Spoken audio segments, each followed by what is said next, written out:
రైతులకు నమస్కారములు, శుభాకాంక్షలు. ఎందుకంటే కాంగ్రెస్ పార్టీ ఇచ్చిన మాటను నిలబెట్టుకోవడానికి గతంలో 18వ తారీఖు నాడు ₹1,00,000 లోపల రైతు రుణమాఫీ చేయడం జరిగింది. రేపు చెప్పిన మాట మీద ఉండడానికి రేపు అనగా 30వ తారీఖు నాడు మధ్యాహ్నము ముఖ్యమంత్రి గారి చేతుల మీదుగా 1,00,000 నుండి 1,50,000 వరకు రుణమాఫీ చేయబడుతుంది.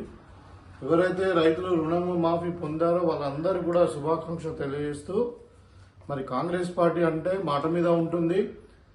మళ్ళా 15th ఆగస్టు వరకు ఈ 2 లక్షల లోపు రుణమాఫీ కూడా మొత్తం జరుగుతూ ఉంది.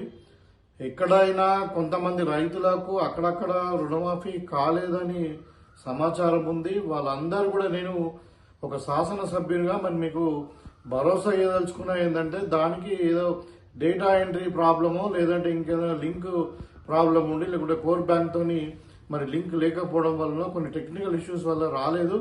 దానికి అన్ని కూడా మేము అగ్రికల్చర్ ఎక్స్టెన్షన్ ఆఫీసర్స్కు బాధ్యతలు అప్పచెప్పడం జరిగింది. మీరేం భయపడకుండా ఆధారపడకుండా మీ యొక్క ఆధార్ కార్డు తీసుకొని పోయి అగ్రికల్చర్ ఎక్స్టెన్షన్ ఆఫీసర్ దగ్గరికి వెళ్ళి వాళ్ళ దగ్గర మీకు ఎందుకు లోన్ రాలేదని తెలుసుకొని మరి ఆ క్వెరీస్ అన్ని కూడా క్లియర్ చేస్తే తప్పకుండా ఈ వచ్చే నెల ఆగస్టు మంత్ ఎండింగ్ వరకు మీకు రాని వాళ్ళందరూ కూడా 100% ప్రభుత్వం రుణమాఫీ చేస్తుంది. దాంట్లో ఏమాత్రం తొందరపడే అవసరం లేదు. ఎవరైనా ప్రతిపక్షాల వాళ్ళు కానీ ఇంకెవరైనా చెప్పినా కానీ ఏం దాంట్లో అనుమానం పడకండి.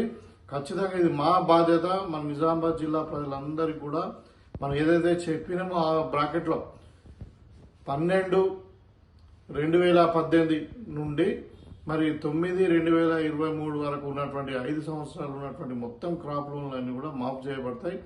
మరి కాంగ్రెస్ మాట అంటే మాట కాబట్టి మీరందరూ కూడా ఎవరైతే ఒకవేళ లోన్ రాని వాళ్ళు ఏం ఇబ్బంది పడకుండా మరి అగ్రికల్చర్ ఎక్స్టెన్షన్ ఆఫీసర్ దగ్గరికి వెళ్ళి వాళ్ళ లోన్ వివరాలను తెలుసుకొని మరి తప్పకుండా అవన్నీ కూడా కరెక్ట్ చేస్తూ ఉన్నాం. తప్పకుండా వచ్చే నెల ఆఖరి వరకు మీకు అందరూ కూడా రుణమాఫీ జరుగుతుందని చెప్పి తెలియజేస్తా ఉన్నాం.